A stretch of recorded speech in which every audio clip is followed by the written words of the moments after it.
Ya, salah satunya misalnya terkait dengan DORI kan, ya, dana operasional rumah ibadah, ya. Dan di samping juga nanti ada kartu, ya, kartu apa namanya Mbak? Pelayan rumah ibadah. Kartu pelayan rumah ibadah itu juga untuk mereka-mereka yang terlibat di dalam memakmurkan rumah-rumah ibadah, ya, mereka itu. Ya, teman-teman, hari ini saya dapat kedatangan tamu dari Sentral Kristen Indonesia, ya. Sebelumnya pekan lalu juga ada dari Partai Damai Kasih Bangsa, juga dari teman-teman Kristen juga yang juga bertemu, ya. Dan ini hari ini dari Sentral Kristen Indonesia, salah satu ormas yang ada di Jakarta ini, dan dia punya kepengurusan juga secara nasional di pusatnya, dipimpin oleh Pak Robert Habosan Pandiangan, ya, yang hari ini bertemu dengan saya. Ya, intinya tentu saling tukar pikiran, ya, paling tidak kami menginformasikan tentang bagaimana Ridho ke depan di dalam memimpin Jakarta kalau ditakdirkan terpilih, ya. Nah, tentu sebagaimana yang juga saya sampaikan, kan saya dari PKS dan sudah ada contoh-contoh bagaimana PKS memimpin satu wilayah. Ada Provinsi Sumatera Barat, ada Provinsi Jawa Barat Pak Aher, ya, Sumatera Barat Pak Irwan Prayitno, di NTB ada Pak Zulkifli Mansa. Jadi ya tentu semua, ya, warga yang ada di wilayahnya pasti akan mendapat perlindungan, ya. Karena kami dalam mengambil kebijakan pasti prinsip yang utama adalah keadilan, ya. Kemudian yang kedua adalah kepentingan umum, yang ketiga adalah objektif, ya. Dan tentu baru peraturan itu yang mendukung. Jadi dan saya pun pernah memimpin Kementerian Pertanian, ya, juga bisa tanyakan bagaimana saya memimpin pertanian kepada jajaran di Kementerian Pertanian. Jadi semua kita layani secara adil, semua kita layani dengan baik, ya, untuk bisa maju bersama lah begitu.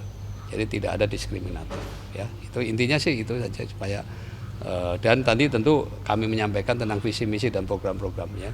Nanti tambahannya dari Mbak Sheryl. Kira-kira program apa saja Pak yang ingin di-highlight dari Ridho dengan diskusi hari ini, Pak? Ya, salah satunya misalnya terkait dengan DORI kan, ya, dana operasional rumah ibadah, ya. Dan di samping juga nanti ada kartu, ya. Kartu apa namanya Mbak? Pelayan rumah ibadah. Kartu pelayan rumah ibadah itu juga untuk mereka-mereka yang terlibat di dalam memakmurkan rumah-rumah ibadah, ya. Mereka itu juga ada dapat kartu. Kita kan nanti akan ada banyak kartu kan, ya, KCP Plus dan sebagainya yang kemarin-kemarin itu masih tetap kita pertahankan, ya.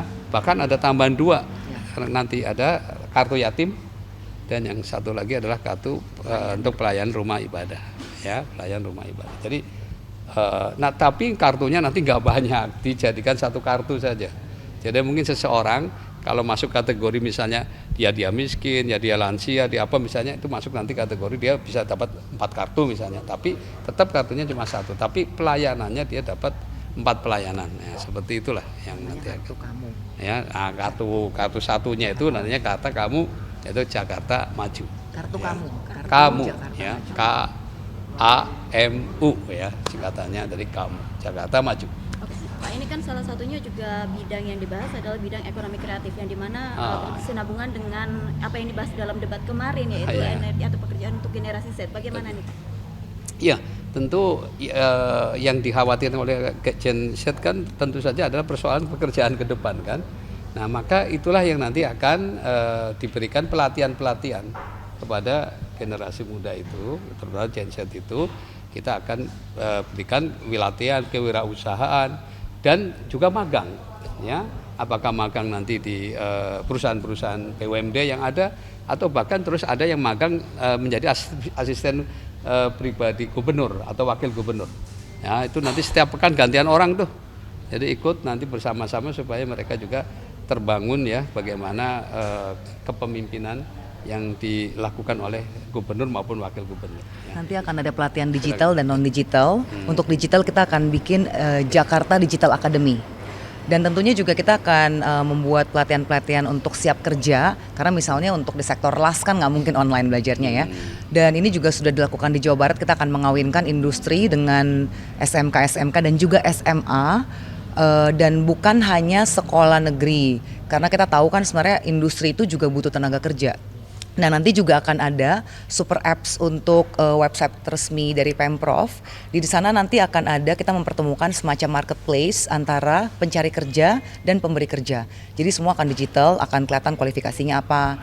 Nah, ini diharapkan untuk memudahkan dan juga agar tenaga kerja itu, apalagi yang baru fresh grade gitu ya, yang baru lulus SMA, SMK, tidak tertipu. Karena kan banyak sekarang orang ngakunya agen pemberi kerja, ternyata menipu gitu ya. Nah, ini kita juga mau minimalisir, kurang lebih seperti itu. Cukup. Ini dari Pak ini. Ini kan LBH Jakarta menanggapi Pak, pada saat debat kemarin Pak Hasanul ini dianggap tidak mengerti materi atau masalah itu seperti apa? Ya haknya seseorang lah untuk menilai ya. Yang puas juga banyak kan, jadi juga harus objektif dong. Yang merasa puas banyak, yang ya, ada orang kemudian tidak suka, ya wajar aja sih. Ya kita biasa-biasa aja sih. Pak, terkait working space yang kemarin dijanjikan sama Pak RK, dan ini juga melanjutkan pertanyaan banyak soal Gen Z.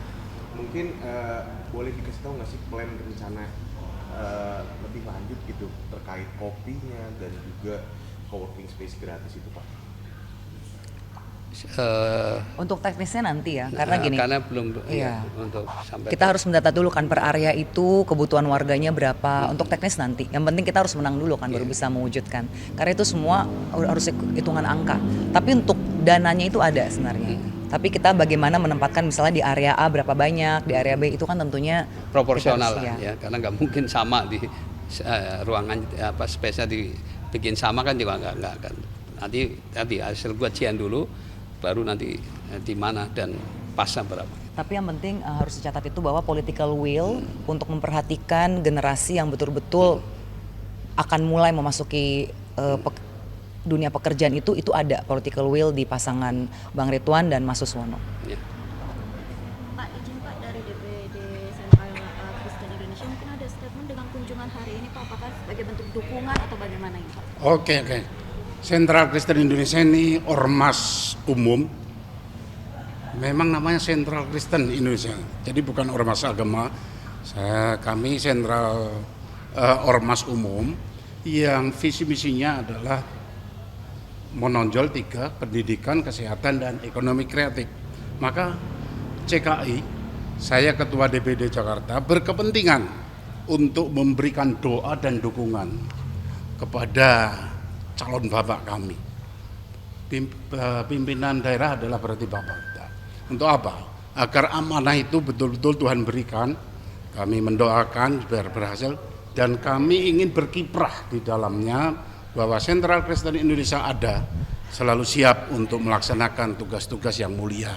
Karena tugas yang mulia berarti tanggung jawab kepada Tuhan. Walaupun Sentral Kristen Indonesia kami pernah mengadakan festival Ramadan di PIK. Jadi namanya sih Kristen, tetapi kami betul-betul secara umum. Maka hari ini kami mengucapkan terima kasih disambut oleh beliau Bapak Mas Suswono. Lupa. Saya sungkan menyebut Mas ya. Ternyata ya Mas Suswono dan Bang Ridwan Kamil nanti bahwa kami berharap dan berdoa dan akan bercerita kepada rekan-rekan di seluruh wilayah Jakarta ini salah satu pilihan kita. Memang kami tidak berpolitik, tetapi kan bisa men-share karena sesuai dengan visi misi yang diberikan, yang sesuai dengan ADRT kami dan untuk kesejahteraan seluruh rakyat kita. Demikian, Tuhan pasti memberkati. Ya, cukup ya. Makasih. Ya, oke, yuk. Yuk. Aduh, Mbak, oke. Mohon izin Bapak ganti personil Mbak? Enggak. Dari belakang. Lain ya. Iya. Ini apa yang lain kamu? Mau ngambil tuh? Yang sering apa masalah?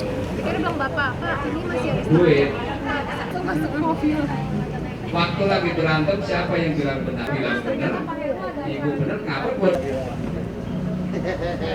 Coba, PJ itu bikin acara di tempat yang kita itu di kalau kebenaran itu sumbernya hawa nafsu, maka inilah mengapa dunia nggak pernah aman sampai sekarang. Masing-masing. Nah yang lucu lagi karena kita sistemnya demokrasi, maka kebenaran bukan berdasarkan al-haqqu min rabbik, bukan itu kan demokrasi kan? Ada kan voting istilahnya Bu? Pernah dengar voting? Yang banyak itulah yang menang, yang dianggap kebenaran. Lebih dari 20 negara yang sudah mengesahkan pernikahan sejenis. Terakhir itu pun sudah membuat undang-undang sejenis. Setuju nggak? Fitrah, ya, menyimpang dari fitrah. Aturan yang sesungguhnya sedang menghancurkan peradabannya sendiri. Bahkan ada yang mengatakan lebih dari 30 negara. Jadi jangan heran kalau nanti di TV ada lagi perempuan sama perempuan. Ya karena itulah kan Pancasila. Sila pertama adalah ketuhanan yang Maha Esa. Punya aturan yang diatur dengan aturan Tuhan. Ya supaya